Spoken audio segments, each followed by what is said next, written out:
just mentioned, it's going to be more conversational, so feel free to interrupt or raise your hand if you have any questions. But what we're talking about today is a project called eOceans in COVID-19, and this project's facilitated by the eOceans app. So we're really wanting to know what's actually happening to the oceans. How are they changing during COVID-19 lockdown? So most of the world went into some form of lockdown during COVID, and that meant there were far fewer people and far fewer operators in the ocean. So we're really interested in seeing what are the impacts and implications of this reduced human activity in the ocean. So I'm currently with the University of Queensland. So the presentation I'm giving and the work I'm doing is in partnership with eOceans and the University of Queensland. So my role within this project is as a principal investigator, and I'm primarily responsible for the east coast of Australia, specifically Queensland. So for those of you who don't know, my name's Alice, and I've been an environmental engineer for approximately the last 9 years, but I just submitted my PhD in coastal engineering and marine ecology at the University of Queensland. I'm an avid diver and a pretty average surfer, but I'm a massive seagrass enthusiast. So for those of you who don't know, seagrass is a marine flowering plant. It can be on the order of 1 centimetre to approximately 2 metres in length in the Mediterranean, and it really just lives underwater on the ocean, and it usually looks like any other grass would. So my research area of expertise is shoreline protection by coastal ecosystems. So what this means is basically sea level rise driven by climate change is putting coastal communities at heightened risks from flood events caused by erosion. So as you have wave energy from storms or just large swell events, that wave energy is transferred onto the beach and it can remove a lot of sediment. If you're removing a lot of sediment, the next time a large wave comes, there's a really high chance that it's actually going to flood the coastal areas. So we need some way to reduce erosion on the coast. Typically, this is done by engineering means. So we can build seawalls, groins, or revetments that are used to trap sediment and try and widen beaches. Alternately, on areas specifically in the Gold Coast within Queensland or up on the Sunshine Coast, you get what's called dredging or beach nourishment.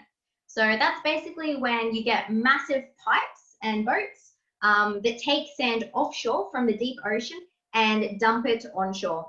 And so you can often see the boats out dredging from Budrum or Currumbin on the Gold Coast. And you'll see that there's a few years where they've stopped that, and then the coastal erosion goes right back to the streets on the Gold Coast. So even after a major storm, if you walk down around Currumbin, you'll see sea cliffs as high as 3 meters, just where all that sand has been moved offshore. But scientists have, we've been looking at a few different ideas, one of them being nature-based coastal defense. And so this is where I come in.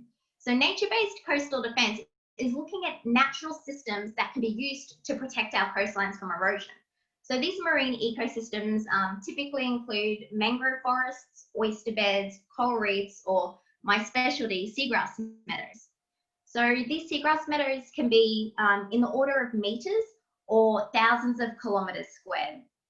Unfortunately, seagrass meadows globally are in decline, especially within Australia. There was a really large die-off event in 1992 up at Hervey Bay, where a cyclone came through and more than 1,000 kilometers squared of seagrass died, and it never grew back. So it's quite sensitive to changes in sediment and changes in water quality. So that's why I'm really interested in eOceans. Seagrass meadows are so sensitive to changes and disturbances in the sediment. Then how are they affected by reduced human behaviour? So this photo was taken down at Wellington Point in Brisbane. And as you can see, all those puddles, they're actually footprints. So this was about 2 p.m. in the afternoon, and while I was there, there were several people walking their dogs and even jogging. It seems like an odd place to choose to jog in quite a muddy seagrass meadow, but it's very popular because it's got a really nice sea breeze and a lot of people just love the beach. Consequently, if you constantly have potentially hundreds of people or thousands of people in a week walking along these seagrass meadows, what's going to happen when suddenly you have no one walking on these seagrass meadows? So how are they responding to changes in human activity? So that's where I'm hoping that the Our Oceans in COVID project is going to look at how changes in human activity are affecting these seagrass meadows. So I might pass over to Ronnie for an introduction. I'll introduce. So hi everyone, I'm Christine Wardpage. I'm the founder of eOceans. And Ronnie is also in the call. She will explain the app later on. We're a small team in Canada, and we're building the app that everyone's going to be using for this project, but we're also leading the collaborating with everyone else from Atlantic Canada to understand what the global impact of COVID-19 and human confinement has been on the ocean. So we have researchers like Alice in 20 different countries around the world, and we're compiling it together to look at what the global impact is. And so if you want to switch the slide. So eOceans stems from about 10 years of research from crowdsourcing data. And we launched the app because things are manual and slow. So we want to help make things faster and make things more collaborative and more transparent with people that are collaborating in ocean science. So that's where we're at. And so the idea here is that every little piece of the puzzle, the oceans, as you all know, are dynamic and highly variable. And so every time you see something or don't see something, it is part of the puzzle that makes up the local perspective and regional and then national and then global. So if you go out to the ocean and you're a marine biologist, but 100 meters down the beach, or if you don't see a marine biologist, for example, down the beach, there isn't anyone else there, then you are the only eyes on the sea. Excellent. So that's basically what we're trying to do with this app. So eOceans is an app that is aiming to basically collect all this data to work out what's happening at the moment. So from my research, I can tell you that data collection is incredibly difficult. So as an example, I really wanted to see what happened to seagrass meadows during storm events, but it's actually very dangerous to be in the ocean during a storm. However, people who live beside the ocean can take a photo out of their window from the comfort of their home without risking becoming a lightning rod. So it's a very quick and efficient way to get global data around the world. And we also want to see how the east coast of Australia fits in and compares with the rest of the world. So what are the implications of what's happening on the east coast of Australia? What are the implications, for instance, for the rest of Australia or for the Asia Pacific? And where are we seeing common trends? And what's conflicting really? So I'm really interested in specifically what's been happening in Queensland since lockdown. So I've included a map to show that I'm located in Brisbane. In the inset there, you've got Brisbane, and the Moreton Bay region is really where I'm taking a lot of my observations. For those of you who aren't aware, on the inset, you can drive from the bottom to the top in about 3 to 4 hours. But if you also have a look at the tip of Queensland and about halfway up, you've got Cairns and Cape Town, and I have family there. So luckily enough, next week I'll be flying up to the Great Barrier Reef to do some citizen science up there. So I'll be using the eOceans app to just take photos of anything interesting that I see. So in Southeast Queensland, we went into lockdown in late March, and restrictions started to ease in about June. So what this really meant for everyone in Queensland is that you couldn't leave your local area. So that we had some hotspots within Southeast Queensland where you were not allowed to move more than 500 meters from your house. That included for recreation, for exercise, almost for any reason. So consequently, there was almost zero use of any sort of ocean facility. On top of that, within a few weeks, entire beach closures came down, and there was a overarching ban on any marine activity. So there was zero use of the ocean by tourists. Basically, all the tourists were either sent home, locked in hostels for quarantine, or just had to be in some sort of quarantine facility. There was zero use of the ocean for recreation by locals. So even if you lived at the beach, and technically that was within your 500-meter radius, you were still not allowed to set foot on the beach. Fishing by locals was allowed quite late, somewhere around May, I believe, but it was under heavy restrictions. So you had to have a very large boat. There were only 2 people allowed, and you must be fishing but to catch food for your dinner. And so we had a lot of water police patrolling beaches and at sea. Where I'm located in Brisbane, we're very close to the New South Wales border. And the New South Wales was under complete lockdown from the rest of Australia because they had the most COVID cases. But a lot of people were trying to kayak from Queensland into New South Wales. So that was shut down very quickly, and that's really what drove the water police to become quite active. In far north Queensland, it was quite a different story. In the more regional areas, the populations were low and there were no cases for a very long time. However, blanket statement of closing all beaches still applied. So what actually happened during this lockdown? Fewer beaches and fewer boats and fewer beach goers. So this includes people on the beach recreationally, 4-wheel drives, as well as pets, which is a big one because we have a lot of dog beaches on our coasts. It led to more science opportunities. So there were a lot of animals that suddenly came back that we hadn't seen in a long time. So I've just included a few here as examples. So the hooded plover's numbers, they almost doubled. And this is purely attributed to lack of human activity on the beach. So within the Moreton Bay region, we have more than 400 kilometres of protected beaches. However, when you look at the actual rules that apply to a protected beach, there's only 3 kilometres of beach where a 4-wheel drive cannot actually pass through. So even though they're Ramsar nationally recognised wetlands, 4-wheel drives are still allowed to drive along the beach. And so there's significant impacts to our bird population. So it's been really interesting that during COVID, some of our bird populations have started to increase again. The next one, the secret language of dolphins discovered during COVID-19. Basically, because there's been far less boat traffic, scientists have been able to deploy a lot more acoustic sounding equipment underwater, and they've made breakthroughs in how dolphins communicate, which is really interesting. There's also been a lot more monitoring happening. So sharks have been fitted with monitors to track their movements. So there've been, some sharks have literally been fitted with GoPros to see where they're moving, so we can track their feeding habits and their breeding habits, as well as with GPS devices.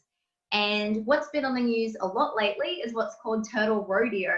And it was on the news just last week, which showed some scientists jumping off a boat and almost seemingly on top of turtles to fit them with GPS locators so we can track their movements. And this actually follows on nicely to one of the next articles, which is that Australia has caught on camera the largest swarm of turtles in Australian history, basically, and that happened during lockdown. So that was 64,000 turtles off the coast of Queensland. So I'll talk about that next. What's really impressive is that there has been a dramatic increase in citizen science projects. So there was an article that came out just a few weeks ago that said in Australia, citizen science increased by 4,000%. So what that means is people couldn't necessarily enjoy the beach in the way they wanted, but they could look out their window and contribute to science. So the article, Motley research crews get to work on the first Great Barrier Reef census. So this is actually the largest citizen science project Australia has ever done, and it's on the Great Barrier Reef. And what it's involved is 15 organisation institutes and citizen science have actually volunteered their boats. So they've got 15 research vessels, and they filled it within social distancing restrictions with crew members who are all citizen scientists, and they're going out and doing a massive census to monitor the health of the Great Barrier Reef. So I'll actually be flying up next week to join them for 6 days. So that should be a great opportunity. So that was during lockdown. Now we want to look at what's happened after lockdown. So restrictions started to ease in about June. So the news I'm bringing you is just from June till now. Again, there's been almost zero use of the ocean by tourists. That's had a really detrimental effect on the use of the ocean by humans in general. So to put it in perspective, the Great Barrier Reef, it brings in around $7 billion to the Queensland economy each year. And the Great Barrier Reef is responsible for the jobs of 64,000 people. That's a lot of people that are typically out on the reef at any one time. So we have thousands of tour operators that are now all out of jobs. So we've got basically a very quiet ocean at the moment in comparison to what we usually have when we have international tourists, or even just tourists from other states in Australia. However, we have seen an increased use of the ocean for recreation by locals. So myself and my friends are locals, and just a few weeks ago, we went on this kayak trip. I've just included an image down there. No one in this group had ever been on a kayak trip, but we did a 4-day trip. So you are seeing a massive increase in the number of people that are just being in the ocean at all times. So that's a lot of opportunity for people to participate in citizen science. While we were out there, I did note that every single campsite that's only boat accessible was booked out for the next few months. So it's definitely increased from typically 5% occupancy in previous years. So the next one on tourism is commercial operators are enforcing social distancing. So while that is a very good initiative, it does mean that it's at the detriment of a lot of commercial operators. So for instance, a dive boat that could usually take 15 divers out to Wolf Rock, for instance, can now only take 2 or 3 people. And it's not really economical to be able to operate at such a low capacity. So you only have to do a quick Google search on dive operators Southeast Queensland or Great Barrier Reef kayak hire, for instance, and you'll see that a lot of the tourism operators are permanently closed. So overall, we're seeing far fewer people on the water. And I have just included a little article at the top basically saying, you know, that they hope that more and more Queenslanders are going to keep contributing to the ocean tourism. Because basically at the detriment of having far fewer international tourists, I guess tourism operators are losing a lot of money. But the good side is that with far less people out on the ocean, it's potentially leading to far more higher animal occupancy. So the first article is the one I mentioned earlier, where 64,000 green turtles were swarming off the coast of Australia. Specifically Queensland, and that's the largest turtle swarm ever recorded in Australia. We've got a few species that are suddenly being found in Australia that either have never been found before, like the walking fish, or that haven't been found for decades. So some of the seabirds have arrived at Lady Elliot Island. So Lady Elliot Island is a few hours off the coast of Queensland, and it's a really important stop for migratory birds traveling typically from Antarctica to PNG. And there's been a lot of articles in the news recently highlighting how many new species have started to arrive. Could be because of the reduced human activity. The other one is we've spotted sharks. Well, we've never seen them before. And this is really fantastic because we're getting a lot of endangered species that are being sighted in new locations. It could mean a lot of different things. We'll just have to wait and see. We'll need a lot of data before we can definitively work out, you know, what's the causation of these sightings. But there has been a lot of shark sightings in the media recently. However, it's really important to note that if you live in Queensland, you've read about the shark fatalities, but this could also be because the beaches weren't being patrolled. So in Queensland, we use a lot of drone footage and heat vision to find sharks. And so if there's a shark in the water, they just tell people to get out. However, those patrols stopped, but people kept going in the water. But overall, it really is great news that we're seeing a lot more sharks, especially on the coast of Queensland and northern New South Wales, where there are typically a lot of shark fatalities of the actual sharks due to shark nets. So this is where the eOceans app comes in. Basically, with the eOceans app, we can collect all this data. We can take photos of what we see and what we observe, and we can use that data to try and work out what's happening and how does this relate to the rest of Australia and the world. So what we want to do for our Oceans in COVID project, we want to create a map like this, a heat map of observations, and ideally we'd like to do it every day. So on this map, basically, the more observation, the darker the blue. So if you look on the east coast of Australia, it's a bit sparse. That's probably what it looks like at the moment. But how great would it be if we had it dark blue, just hundreds of observations per day?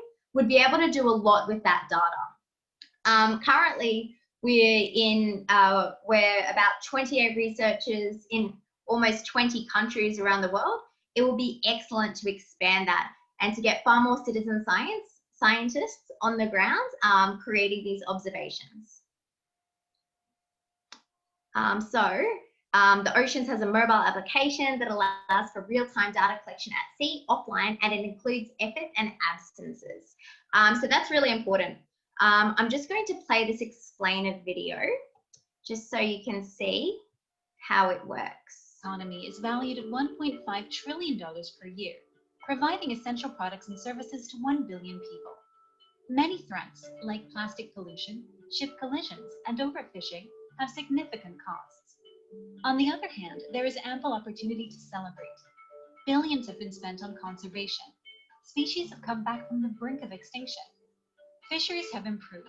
Tourism has value. Protected areas have grown. Although marine researchers work hard to track these changes, a lack of data means their discoveries often lag years behind ocean change. eOceans can help. Our platform was designed by Dr. Christine Ward-Page, an expert in crowdsourcing ocean data. Our mobile app allows all ocean explorers to become scientists by simply logging what they see. Our analytical tools provide researchers with real-time insights to monitor oceans by species, areas, and issues. Through our community feature, explorers follow how their data are being used to answer complex questions. eOceans is on a mission to help communities and researchers make real-time discoveries to celebrate success, or to mitigate and adapt to change on timescales that keep pace with business, society, and ocean change. Contact eOceans to get a team started in your community today. For the oceans, for us.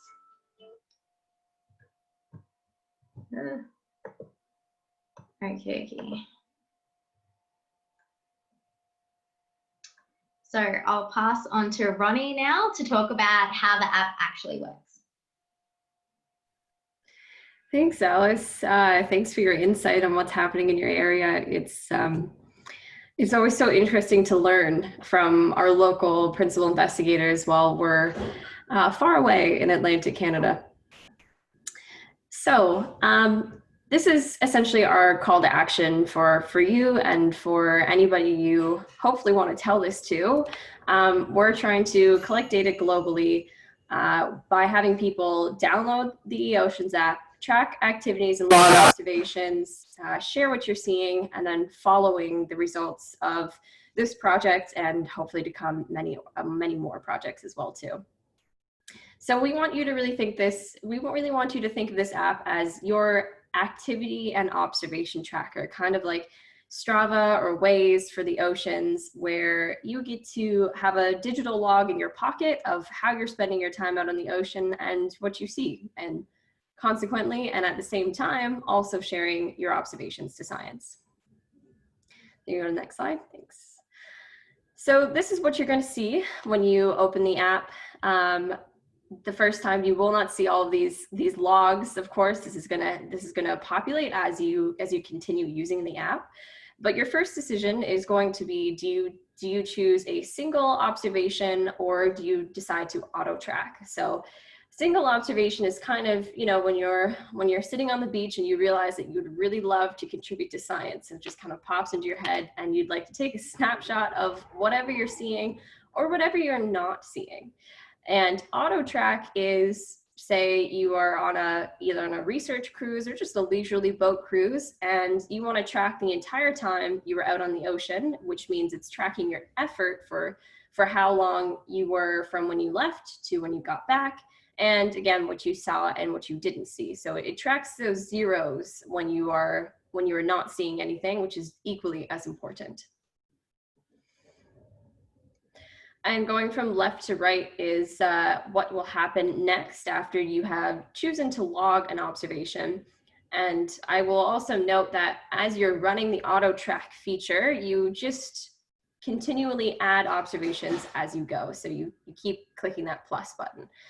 And the next step would be to set the stage. So that's with your photo. You do not have to take a photo of everything you see. We're just hoping to get context. And we're definitely not promoting people to go up and close to personal to animals or to endangered or protected areas. It's more so just, okay, here's the context, here's the stage.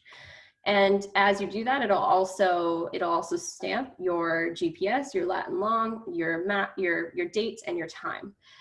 Next, you choose your activity. What are you doing as you are creating this observation? Are you walking your dog on the beach? Are you surfing? Are you sailing? This will obviously change what you are seeing and your context. After you've set the stage, next is to record actually what you're seeing. So first, we're going to look at the species of the wildlife, and we have a drop-down list of around 500,000 species. So hopefully what you're seeing is included in that list, and common names are also there. But if you do not know what species you're looking at, that is okay. There's also an option for that too. And of course, you just count. How many do you see in that single moment of time? And next, and equally as important, is the human observations, as in that same single log that you are also seeing, perhaps interacting with the wildlife or not at all. So human observations would include, you know, I see 10 surfers on the beach, I see one other kayaker, or even pollution. So plastic masks and gloves have been something we've added to this human list that wasn't there before.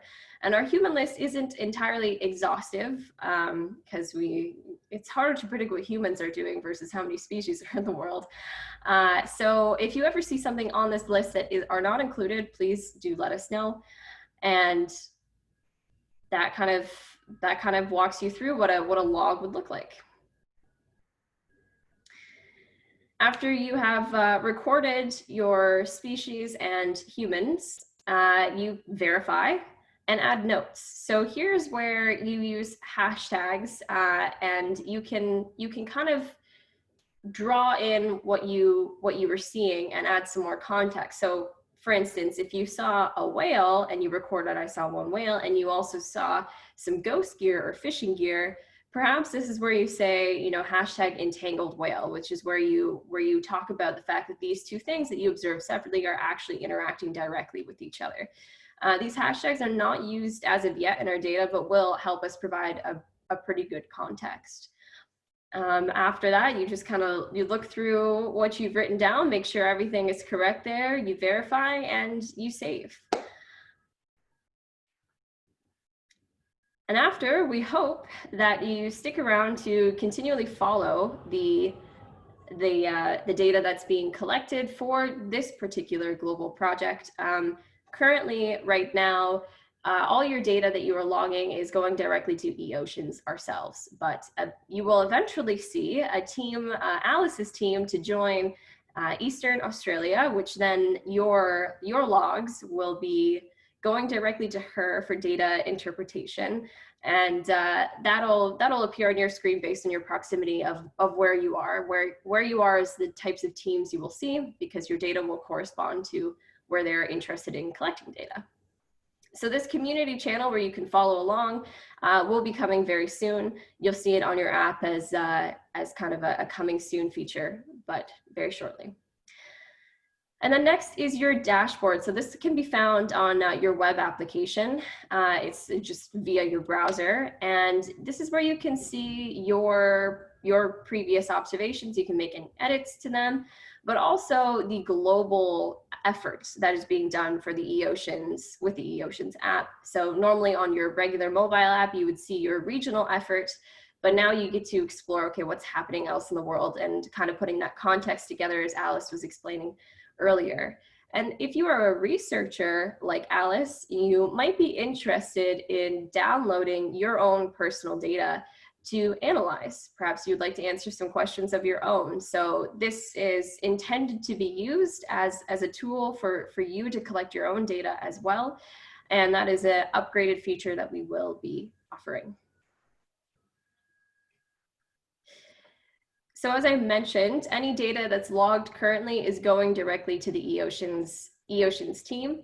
And to clarify, you own your data. So the only people who see your logs, the details of your logs, like your GPS coordinate, are you and the teams that you decide to share with. So right now, as you download the app, you will be automatically sharing with the eOceans team.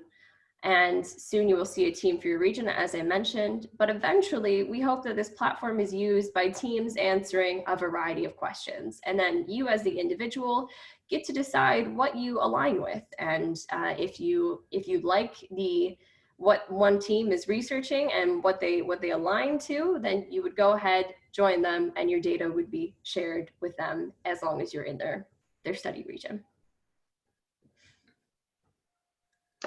Excellent, thanks for that, Ronnie.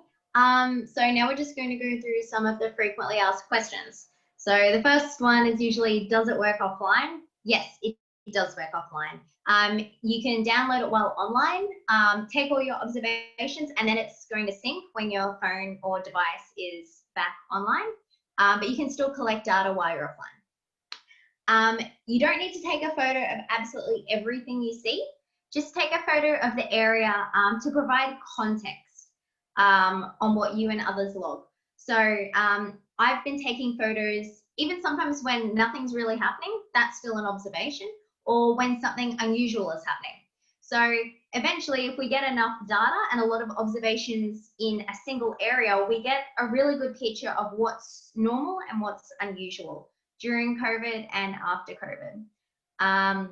And you can record a few or hundreds of observations, even if there are no animals. So I've been going out in the middle of the day. There's not many animals out on the beach in the middle of the day, but it's still worthwhile data. So get involved and spread the word. So basically, I can see there's a few marine scientists in here and a dive master. So basically, we've got ocean partners, and what that is they're organizations or groups that are ocean related. And what we're asking from you is to promote our Ocean and COVID project and the use of the eOceans app within your members or your scientists. And in return, we will promote your organization on our website as a supporter of this global project. It's a very large citizen science project, and it's covering all oceans all around the world. So feel free, let me know if you're interested in joining that, and feel free to spread throughout your network as well. So on an individual level, we do have our Ocean and COVID-19 Facebook page. So it's a public group, and we're just constantly providing updates of what's happening in our local region. So when I say our, it is the world. So it's really interesting to see what's happening in other countries, or even just in other parts of Australia. So you may have heard that there were 390 beached whales in Tasmania 2 weeks ago. So there's a lot of really interesting things happening around the world at the moment. We've got our YouTube channel, which is a great resource also to send to others who are interested in learning what the app's about. We've got an Instagram you can follow, as well as a Twitter account. So I highly recommend just getting on social media and really just spreading the word. The more people that are involved, the more effective it's going to become. And again, feel free to hashtag our oceans in COVID-19 and eOceans on your posts. So that brings me ultimately to the end of the presentation. Does anyone have any questions?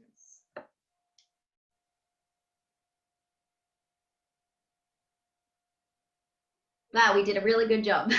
That was great. That was a great summary of what's happening. Thanks, Alice. I do have a question. I'll jump in. You said the increased discoveries. Who's making those? So there were a couple of things there. You said there were more discoveries of new whales and new species, for example. Who's making those discoveries? Is it because of the increase in citizen science, or have scientists still been allowed to go out? So there have been some exceptions for scientists. So there's been a lot of discoveries from academic institutional groups, and so also non-academic scientists. In terms of the citizen science, I do believe that is where the sighting of the rare walking fish came from. So I believe that wasn't actually a group of scientists, that was citizen scientists. So it's really good to see that citizen scientists are very important. They have a massive contribution.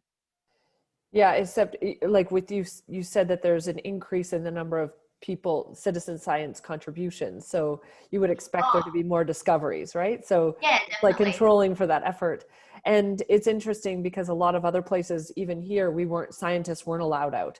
So that even that is a difference, which I didn't expect. Thank you. Yeah, So there have been some scientists that have been able to get special permits to still go out and collect data within reason. But again, with the citizen scientists increasing by a few thousand %, the citizen science contributions are almost entirely made up for the shark sightings. Right. So there is, in Australia, there's a citizen science group called Dorsal, and they're entirely responsible for almost all the scientific efforts made for shark observations. So all the increase in shark numbers, sightings, is directly attributed to citizen scientists.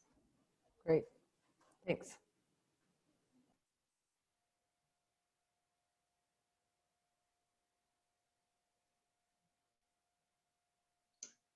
If we don't have any other questions, we might wrap up there. So we've just got the contact details of Ronnie, Christine, and myself. If you're interested, have any questions, or if you know of any organizations that might want to be interested in becoming an ocean partner, please let us know. But if that's all, we might wrap up there. Oh, I think so. Thanks, Alice. It was wonderful to have you. It's wonderful to have you with us now and hopefully continuing.